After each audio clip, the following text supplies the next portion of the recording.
Welcome to Popternative, where we dive into topical discussions from the worlds of pop culture, social media, and sports. Here is your host, Peter Remoliotis, aka PD Beats. PD Beats here from Popternative is speaking to Jonathan Cherry about The Novice, which is going to be in theaters December 17th. Welcome to the show, man. Welcome back to the show. It's good to see you, man. Thanks, man. It's good to see you. It's pretty crazy. We talked about it before we started. I mean, we did an interview 4 years ago, and I just wanted to say, you were one of my first pop culture guests, man. And the show wasn't where it is now, and you took a chance a little bit there. So first of all, man, I wanted to say thank you for that, man. I'm really grateful. My pleasure. I had so much fun. I thought we had a great conversation. It was great. I enjoyed that conversation. Yeah, because I feel like we talk. You've done so many cool projects, and we have to be excited about it. And obviously, we talked about Goon, but we talked about Wolf Cop, Final Destination 2, Man with Hooks. We talked about so many things. My big acting moment. Dude, we talked about so many things. I mean, dude, this is exciting, though. This film, man, this is awesome. You mentioned the Spirit Awards. I mean, congratulations so far. Interesting, though, because, you worked on, the Goon movies, which are hockey movies, comedy, more lighthearted. You're working on this movie, sports, again, but, dark stuff and the other side of things. Were you hoping that was going to happen, too, that you were going to be able to work on a different variety of projects? Or did it kind of just happen? Like when I first started, you mean? Like when I set out? Or did it kind of just happen? No, I feel like I've done a lot of comedy, and when I've done movies, it's turned into the funnier part or whatever. But comedy was not really something. I'm not saying I'm some comedian, but comedy wasn't really what I was setting out to do. I thought maybe I'm a little funny. I don't know. And then as I was going on, I realized maybe that's where I gravitated towards, or those are the roles I would get, as opposed to, the new Mean Streets or whatever was happening at the time. Yeah, absolutely. What can you tell us? I would love, of course, a wide variety. I mean, yeah. Because I feel like different people have kind of different paths, right? I feel like people kind of go in and want to do a certain thing, and there are a lot of people that want to go into comedy, and they work in comedy for most of their times. That's where they want to go. But I feel like it's cool to see these paths where people are doing a bunch of different projects and they're kind of not limiting themselves. You know what I mean? It's cool to see that. Yeah. Thanks, man. Listen, they were all fun. All of them are fun. I always try to be a little bit light. Yeah, no, absolutely. But we look now at The Novice. Your character has a great name, by the way. I don't know if you're cluing in. Yeah, I did the math. What was this kind of like? What was it like making this film? And what's it like for it to kind of be out there and getting all the all the buzz so far? What's it been like for you the last month or so, man? I mean, so we shot this movie in Peterborough, Ontario at Trent University. Yep. Right before COVID. I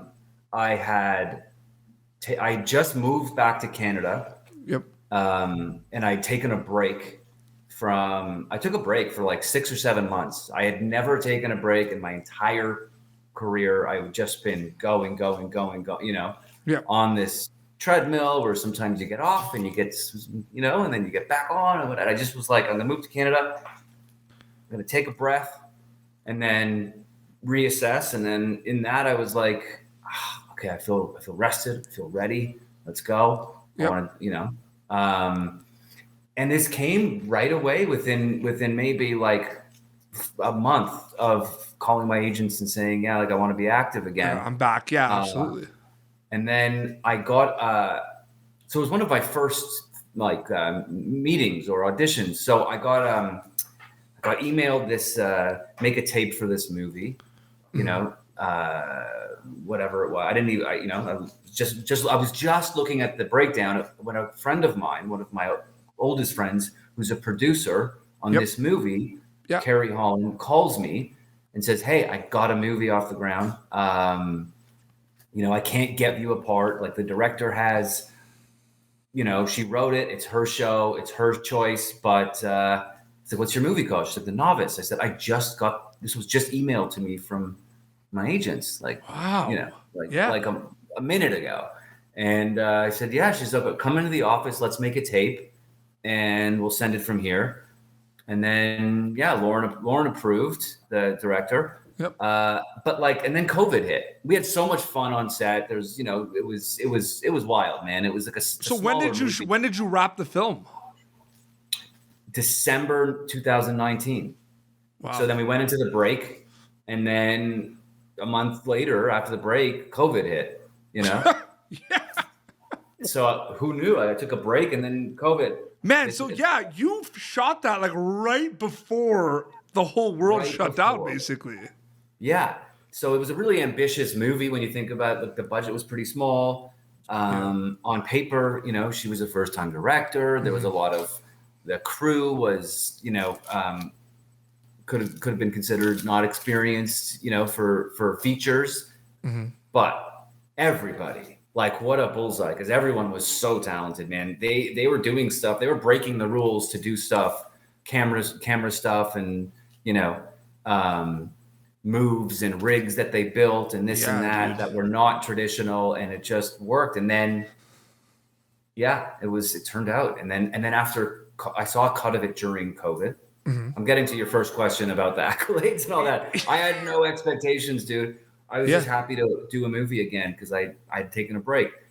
And then I saw a cut of it, which I learned from Goon 1 and actually Final Destination, because I saw a cut of Final Destination at New Line. And that I hated. I was with my manager. We went. There was all this hype around it, and they said I was great, and then my part was like, I should say they say it was great, but they're blowing the smoke, and my part was like a lot smaller than it was in the actual movie. So I was like, Final Destination?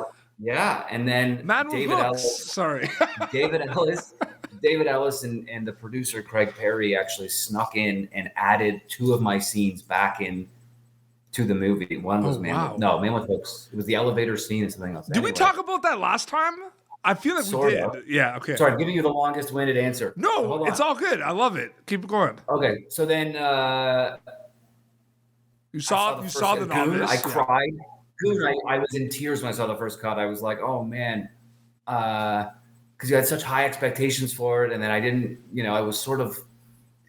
It's just, but it's not together yet, so you can't really see. And I hadn't learned that lesson fully. And then I saw the cut of this, knowing that it's a first cut. I didn't think it was bad, but I didn't think it was this good. And then I got into Tribeca. Yeah, dude. And I went to Tribeca thinking, okay, who knows? I'm just going to go. Obviously, this is a big deal. It's the first live festival. I don't know if I'm going to see myself on a big screen again or when that's going to happen. Yeah. Movies don't even go in theaters anymore, Yeah. And then that screening, I was like, it just, I mean, it was so intense. I remember going to the bathroom and we were in the front. It was outside because there was all these pods. It was like a Sky Dome sized screen. And I turn around and I'm looking at the people because I knew that what was happening in the movie, and they were all all these faces. Yeah, freaking out, I know, but it obviously it wants to be its own thing. But I saw someone kind of did a thing where it's like the vibes are like Black Swan, but more like for rowing and sports Whiplash type thing. Yeah, exactly. You know what I mean? Yeah. And Whiplash, absolutely. Obviously, it wants to be its own thing, but it's like those are those 2 movies are some of my favorite movies of all time, right? So it's pretty cool to be in that conversation, right?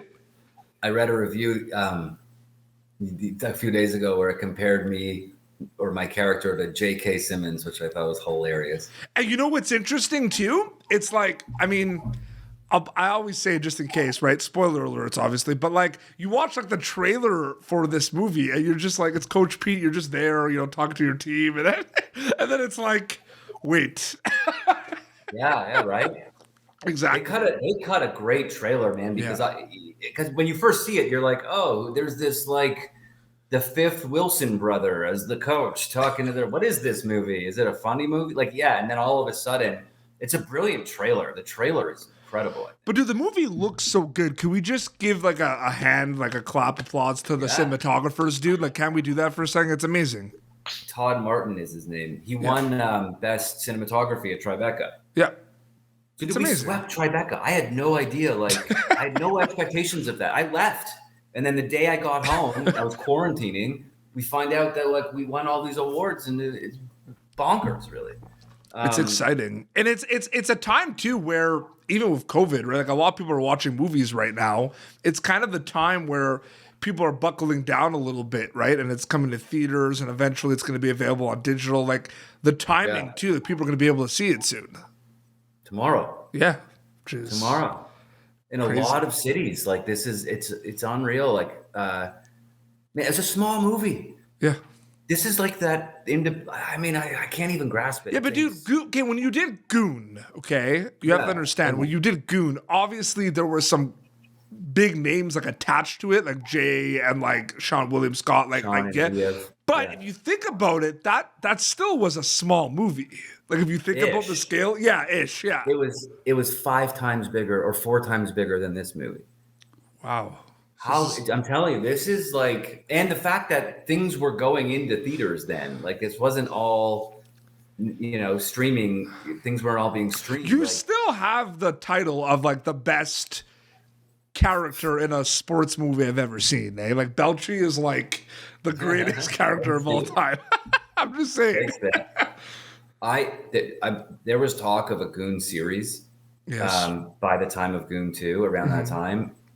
I love playing Belchi. Yeah. Like I have so much fun playing that. I got really attached to that idea that. Well, what can but the thing is, you're an actor too, but we've talked about this before. Like we both want to make stuff and everything, and you wanted to make movies and stuff. Have you thought, like, obviously you have to talk about like the IPs and everything, but like, do it, like make a Belchi show, like talk to. Well, I did. Yeah, I did. Oh, really?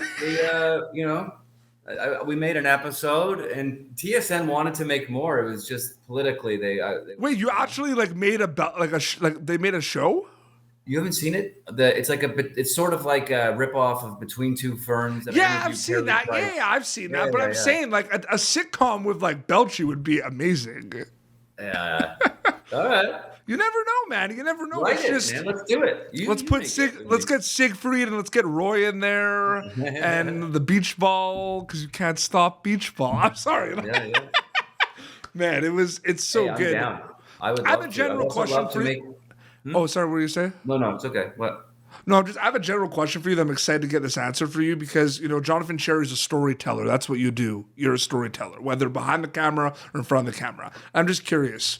What excites you about being a storyteller, Jonathan? If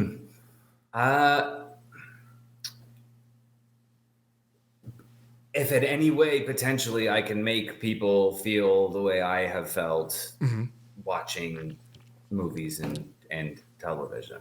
Yeah. If like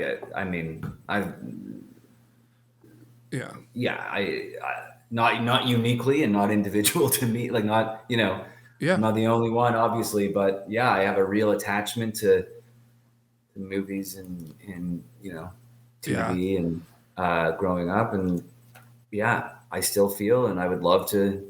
I like the idea of telling the stories and making people feel the way I feel. I just love the diverse amount of because we've talked on and off for years now, you know what I mean? So I make an effort to kind of follow your career when I can and everything. And I knew about that break because you did tell me about that. I didn't know it was that long of a break, to be honest with you. Yeah. I thought I knew there was a break. I didn't know it was that long. I took a minute, man. Yeah. I feel like I'm just so happy just to see the projects you've done where there's you did not stay in a box, man. Like you've worked on so many different projects. I love that. I just want to say that, man. I love it. Thanks, man. Wolf Cop. I just love it, man. It's awesome to see. Amazing. I like that. I got another cool one coming. It's an action movie with Lowell Dean. Nice. Who's the Wolf Cop director. Yep. It's called Hounds of War. It's with Frank Grillo and well, there's other people. We'll see how it rounds out. But yeah, That's awesome. we were supposed to shoot that in September in Malta, but I think it's going to be pushed to the spring. Yeah. Another question I kind of have too, and I'm really excited for your answer with this, is, we're all storytellers, or even me. Like, I'm not like making a movie or anything. We're talking about a movie, but we're telling stories and everything type thing. What are some misconceptions that you can think of about like making content or being a storyteller? You know what I mean? Because there's a lot of them. You know what I mean? Is there one that kind of comes to mind? Like biggest misconception? Like we're all just like people just telling stories and doing our thing, right? Yeah. I mean, that there's any type of glamour attached to it is the first thing that's the first misconception. Or if the glamour comes in, it's like on like the premieres or like the press days, right? Where they're all glammed up. Yeah. But even that, which I love that stuff. Yeah. I have never not loved that. There are people who they consider that's work. Yep. That's work.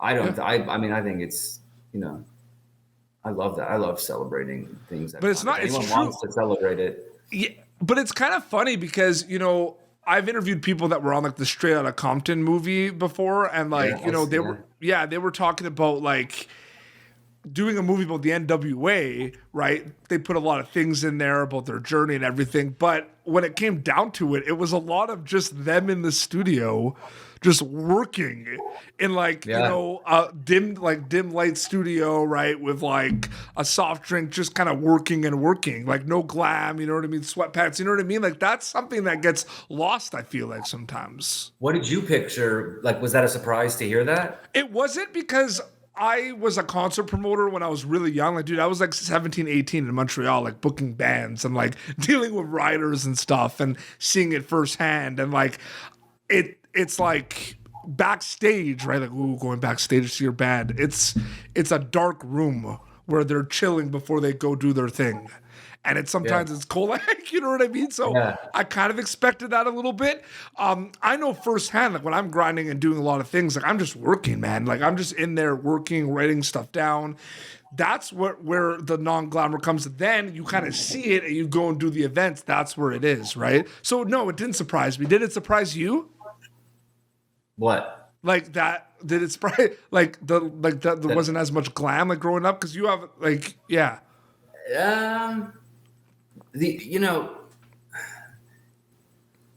going in is like when you're this big fan and you just consider the whole thing magical and mystical or whatever you would say, and then meeting these people who work on these things as they're just normal people, all of that. Like I was in the stars about the whole thing, that's just,